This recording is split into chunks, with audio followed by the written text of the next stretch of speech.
Welcome to It's a Matter of Music, a show that takes you down the roads traveled by creators and artists searching for the doors in and out of the music business. Hosted by songwriter, poet, and storyteller Jon Gray, and brought to you by It's a Matter of Music Publishing Company, where melodies are wrapped around life. Now, here's Jon. Hello, ladies and gentlemen. Welcome to Melodies Wrapped Around Life. You know, I always enjoy doing this show because I usually have somebody coming in here that's a whole lot more interesting than me. And this young man that we have today, I've known for a long time, and his story is a good story, and we're going to get to it right now, and that is, I introduce to you Mr. Connor Austell. And Connor, welcome to the show. Thanks so much, Jon. Thanks for having me. Like you said, I've been knowing you since I was knee-high to a grasshopper, as they say. So Yeah. Well, when I went to school with your granddaddy. My granddaddy and my great-uncle both, played football with them. Yeah, sure did. And when your mom and dad were little, they lived across the street from us on North Washington. Not your dad, but your mom lived across the street on Washington Street. So that's true. I forgot about that. Yeah, I know. Absolutely. I've known you ever since you were cracked. That's right. Ever since I hatched. Yeah, there you go. Well, what we're going to do today is we're going to investigate Connor's trip into music and how it all started for you. And you know, we'll play some songs. Connor's an incredible singer and an incredible writer, and he's making his mark. And we just want to help him tell you folks how this all happened, and just how did the musicality start, Connor, in your life? It was, as they say in the South, it was bred into me, and you know this, but my mom is a incredible singer.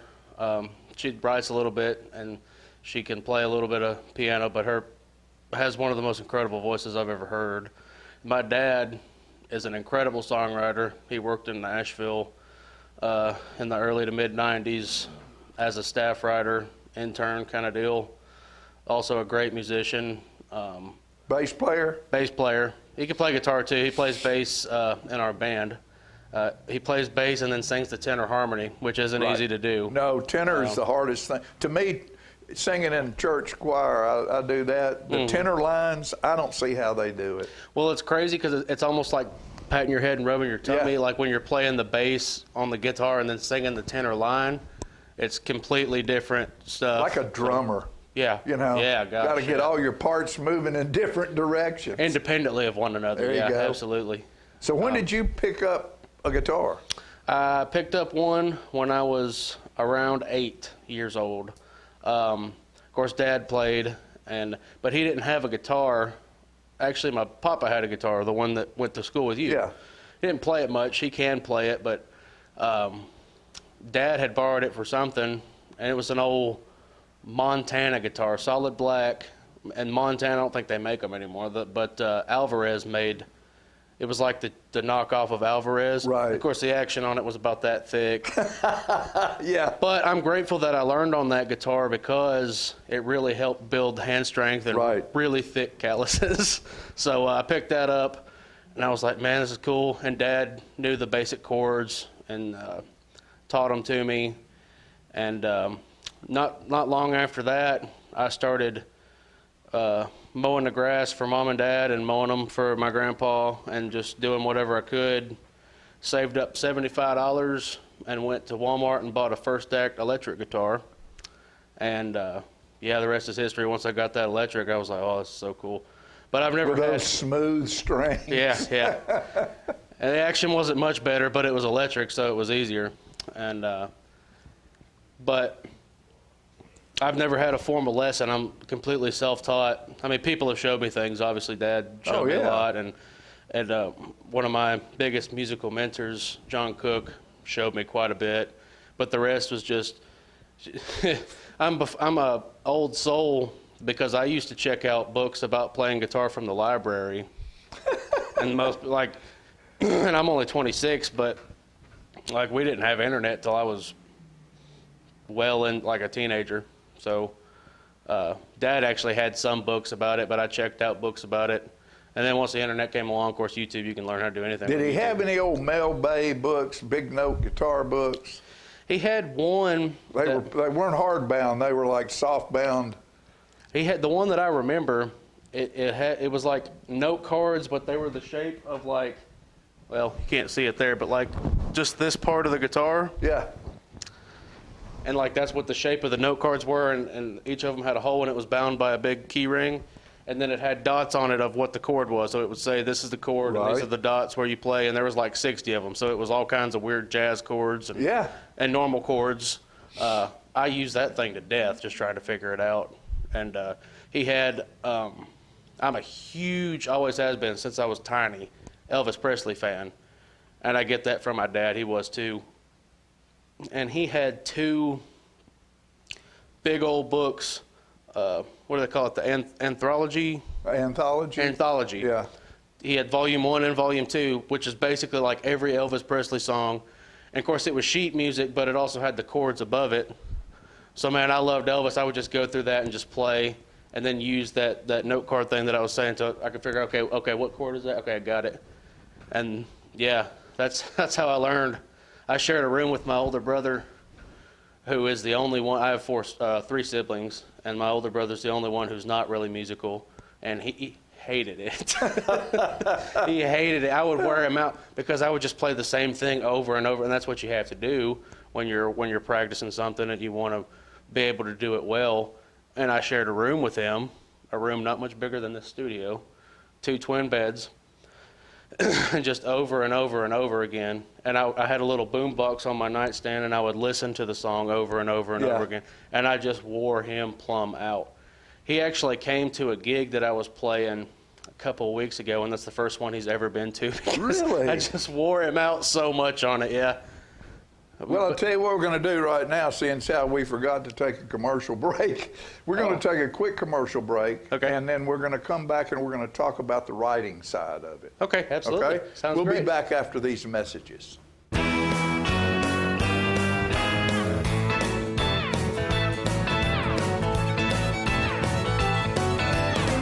Get ready to make a splash for a cause. The Duck River Watershed Society invites you to its 3rd annual spring cleanup event on Saturday, March 2nd from noon until 3 at the Fire Lake Public Use and Boat Ramp area in Manchester, Tennessee. Be part of the movement for sustainability, health, and education for the Duck River, America's most diverse waterway, home to over 650 aquatic species and water supply for more than 300,000 people. Mark your calendars and register to meet us at River Forge Road on March 2nd. Let's clean up, team up, and make a splash together.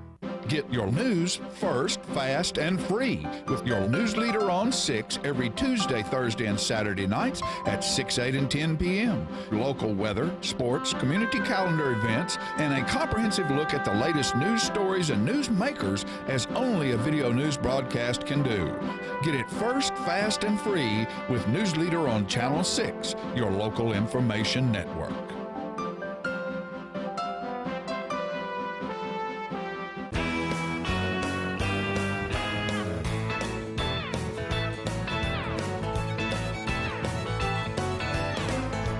All right, we're back and we're visiting with Connor Austell today, and one of our local young folks who is making strides in the music business. And you know, we've talked with Connor about the musicality and how that all got started. You're a pretty proficient songwriter as well, and I know you said your dad had a little bit of that experience in Nashville. For sure. When did you get started on doing that? Also about 8 years old. I had known at that age that he had written songs, but he wasn't really doing it much. He had moved on in his career. He was working different jobs then, and about the time that I had a guitar, of course, for me it was just organic. Like you get a guitar, you start learning, let's write a song. Like I don't know if that was just genetic or what, but that's kind of how it happened. And I'll never forget, I wrote a song. We were taking a family trip with my mom's side of the family to Gatlinburg. That's the first and only time that family's gone on a trip together. It's really cool. I still remember it. And we had went and we stayed in a hotel the first night, and then we went to the cabin the next night. And in the hotel, I had a little notebook, and for whatever reason, I just started writing down lyrics and whatever. And then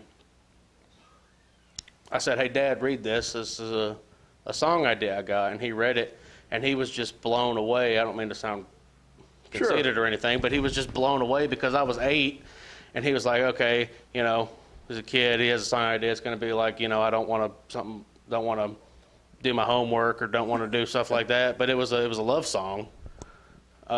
I don't know where at 8 that I got the idea to do that, but it was just, I don't know, things that I had heard. And who was your teacher? I was in love with my school teacher when I was 8. You know what? It could have been. It could have been.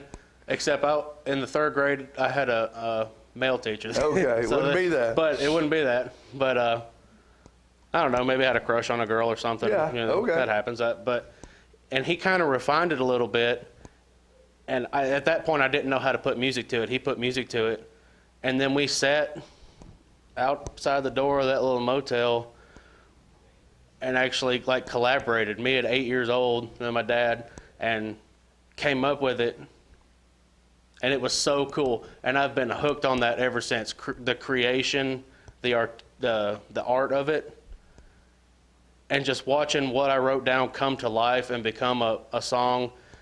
Now that I've grown, that song, I mean, I still like it, but it's very simple. But it was just so beautiful, and I love it so much. They're the ones that last the longest, the simple ones. And the rest of that trip, there was a whole nother week. Like I said, the next day we got to the cabin in Gatlinburg with the rest of the family. Dad had brought a guitar on that trip just because, I guess.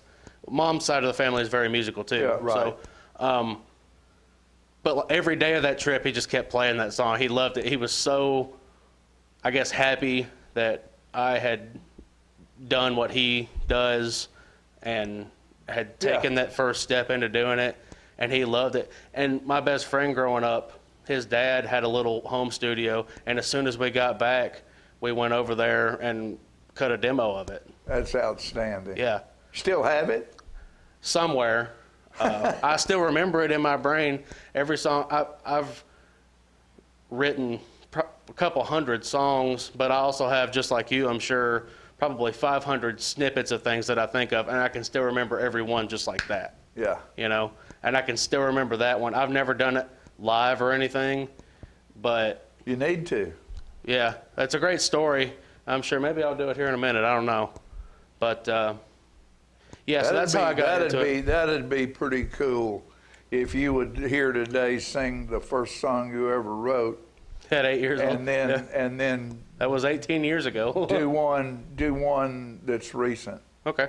That Yeah, would I could for sure do be that. great. So But then after that, you know, also in my band, Mike Williams, you know him. Right. He's a good songwriter too. Me, him, and Dad have written a bunch of songs together, and he's just so good.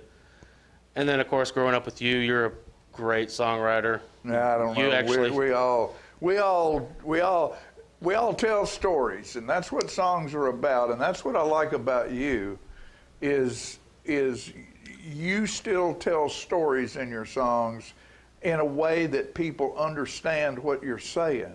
Yeah. The words are acceptable to hear and to be part of that story. And that's what draws me to your music. Well, it's still storytelling. it's very important to me that it means something to me.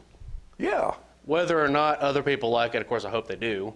But it's very important to me that it means something to me. Yeah. I never play. I mean, I play gigs all over the place all the time, and I do take requests. And if they put it in the jar, I kind of have to do what they want. But if it's up to me, That's how you get the tips. if it's up to me whether I'm doing covers or originals, it's going to mean something to me if I sing Right, it. right. You know, and unfortunately, I don't do a lot of new radio stuff. I do new stuff, but it's not mainstream stuff. Just because I don't feel that, you know. I got to feel There's it a in my whole soul. lot of us Yeah. that don't feel it. Yeah. So- I mean, if I don't feel it in my soul, like I said, it's hard for me to fake it, you know. Right. Because music is so personal to me, and I love it so much that I don't want to disrespect it by faking it. basically. Right, Yeah. right. So what we're going to do is we're going to take a quick commercial break now, and we'll be back, and we will get to some music.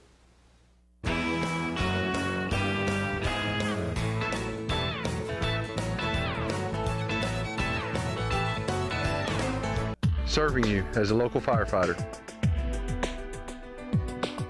Proudly served our country in the United States Air Force.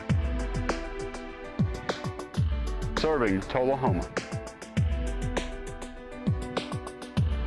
Helping our kids. Hi, I'm Terry Stroop. Your comfort is our service. We'd like to thank Tullahoma for the privilege of serving your heating and cooling needs.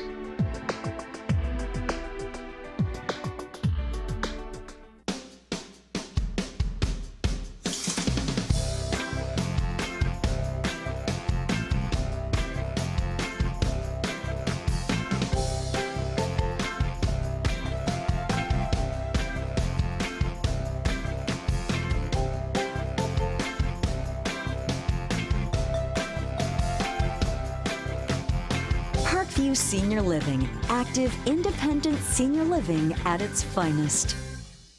Get your news first, fast, and free with your news leader on 6 every Tuesday, Thursday, and Saturday nights at 6, 8, and 10 p.m. Local weather, sports, community calendar events, and a comprehensive look at the latest news stories and news makers as only a video news broadcast can do.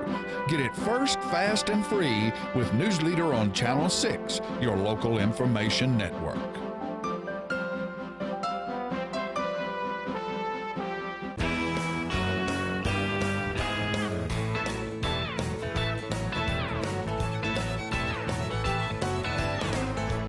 Okay, we're back with Connor Austell, and what we're going to do right now is we're going to get into some music. And during this segment right here, we have about 12 minutes. We want to do a couple songs. I want you to do that first song. Okay. And then what I want to do is we'll talk about some of the things you're doing right now, where you're going, some of the people you're writing with, and then we'll get at least another song, maybe two. Because people need to hear you. The people need to hear you. Okay. If it hadn't heard you, you know, you play around a lot. You're on South Jackson Goes Country. You and Gracie Love just doing do that a show. wonderful job together. Thank you. He's Tullahoma's Chris Stapleton, if you've never heard him sing. And then, you know, you're on stages at different places. You're working in Nashville with some folks up there. Mm-hmm. So we want to get a little bit of that and then hear one of the more modern things. But right now, I want to hear that first song. All right. I wasn't prepared to folks, play it's been this. a long time, but I guarantee you, you never forget the feeling of that song, that first song that you do. I never did, and shout out to my dad for helping me with this. It's called When You Look at Me That Way. Still remember it just like it was yesterday.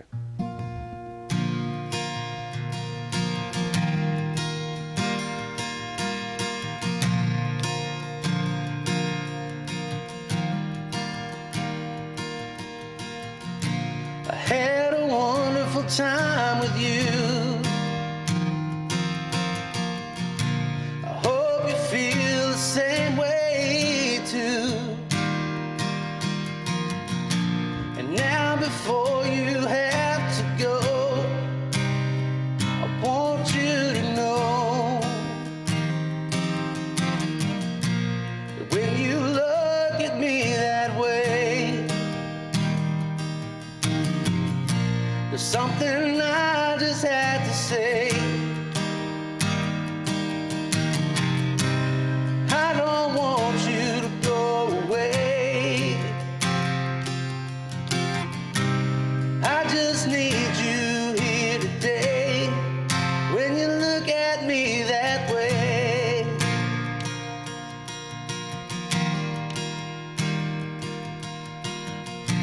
our love is bigger than the sky.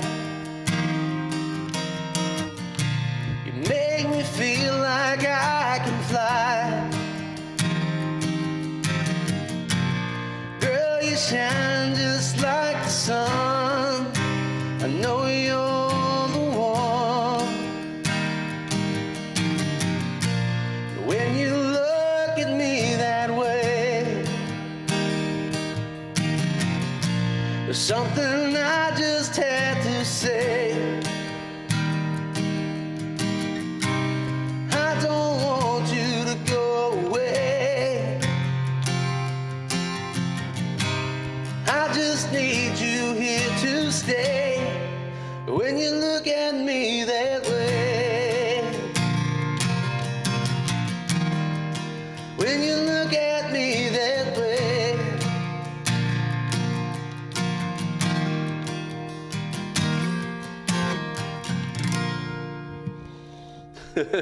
That's it. When you look at me that way. It was simple. That is but timeless.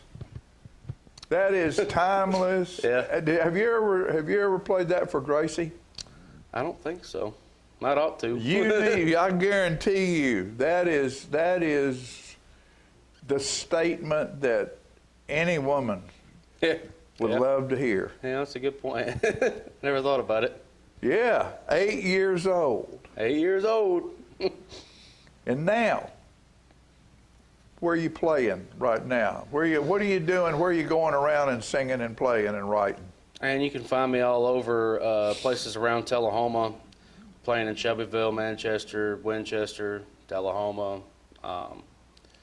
Sometimes down in Huntsville, and I play up in Nashville. Been writing a lot with Macy Tabor, who is a sweetheart and one of my best friends. She's become one of my best friends through writing music together. Also writing with Randy Fincham, who's an awesome guy and a great songwriter. He does a lot on Monteagle Mountain Smokehouse. Right. And he does both of those guys I met, or both of those two people I met at South Jackson Goes Country, which just goes to show how awesome and how important that show is, not only for showcasing local talent, but letting, artists and musicians from around our area meet each other and hook up. That's first place I saw Hunter Girl. Yeah, she's awesome when she was too. about 14. Yeah, I opened for her a couple years ago and met her, and she's awesome too. Just a great, humble girl and a great songwriter and a fantastic singer, obviously. Oh yeah, So, yeah. So, what do you want to do next? Where you do something sort of new? Yeah, I want to do as far as a song, I want to do a one that me and my dad and his and my mom's lifelong friend Mike Williams. I've known him all my life. I call him Uncle Mike. Right. Me and Mike and Dad wrote together a couple years ago, and it's about how they tell you never to meet your heroes because they're not going to be what you think they are. But to me, I've known my heroes all along because my heroes are people like Mike and Dad and you and Miss Peggy Burton and Very gracious. people like that who I've always looked up to. So the song is called Heroes. I think I can do it in this key. It goes something like this.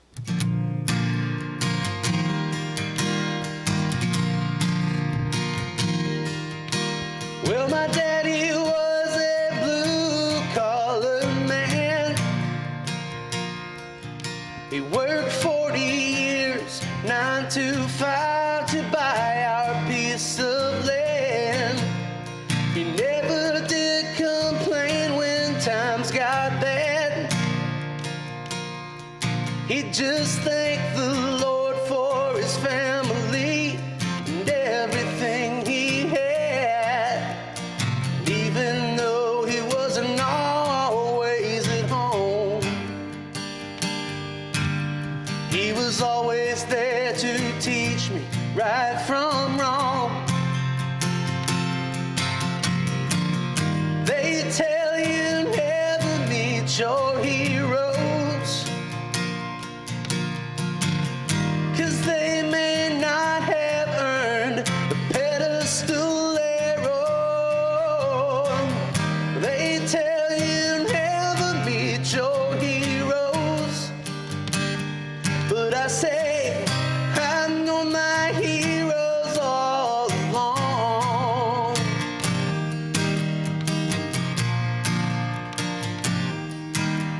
God bless the men and women overseas and all that they have sacrificed for the land of the free. When times get tough, they put their lives on the line. Lord knows they don't get much respect, but they damn sure have mine. They tell you never meet your heroes, 'cause they may not have earned the best.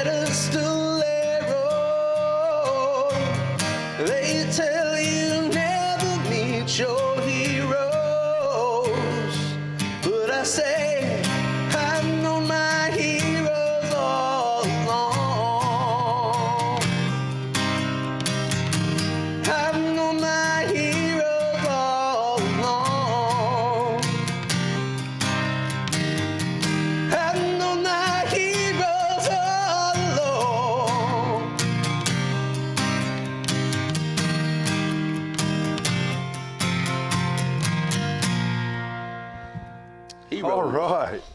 Very good. I love that.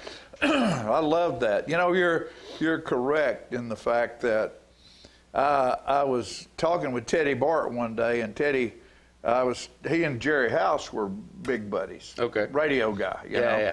And I said, man, I would love to spend an afternoon with Jerry House. And he said, no, you wouldn't. Said he's nothing like he is on the radio, right. But he's not on the radio, yeah. You know.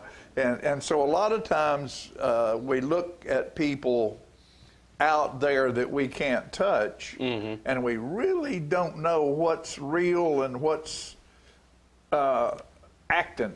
Absolutely. In their life. But when you talk about, I know Tim Daly, who plays up Nashville, and he and I ride a lot together, and he wrote one about, you want to see my heroes, follow me home. Mm-hmm. It's sort of the same the exact same type of thing as you're talking about, because they're the ones that mm-hmm. are the real heroes in this deal. Absolutely. The ones that stay at home. Right. You know, and care for folks like you and me that mm-hmm. allow us to do what we do mm-hmm. and believe in us in a way that society might not believe in you. Right. But they give you the power and offer you the opportunity mm-hmm. to be what you want to be, not what the world tells you you have to be. 100%. And that's why it means so much more. You know. Connor Austell, appreciate you being here, buddy. Thanks so much for having me, man. And you just don't know how much fun this has been for me. Oh, it's been a blast for me too. And what we're going to do is we'll make a link to this for Connor, where he can put it up on his website and send it to his buddies. And appreciate that. And know that. Tell people how to get in touch with you. Well, I'm on obviously Facebook, Connor Austell Music, spelled just like that, ConnorAustell Music. That's where you can find me. I'm also in the local band Salem Creek, Salem Creek, Creek. Also, and that's with your dad and that's Uncle with my dad and Uncle Mike and all of them. And buddies, yeah. And they put on a great show. If you need to book a band for a party or a dance or something, these guys, they can do it. Appreciate that. I also play just by myself. We do trio gigs with me, Dad, and Mike, and I play with a group. Yesterday's Wine with Marty Scott and Troy Durham.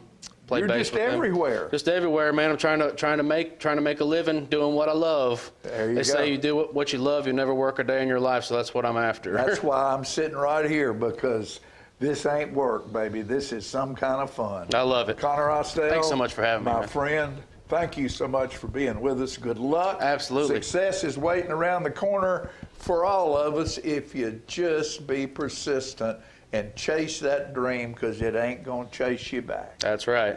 Thanks for watching, folks. We'll be back next time with Melodies Wrapped Around Life. For information regarding It's a Matter of Music's catalog and songs written by Jon Gray, contact Jon at 931-581-5238 or Jon Gray at pheadtv.com.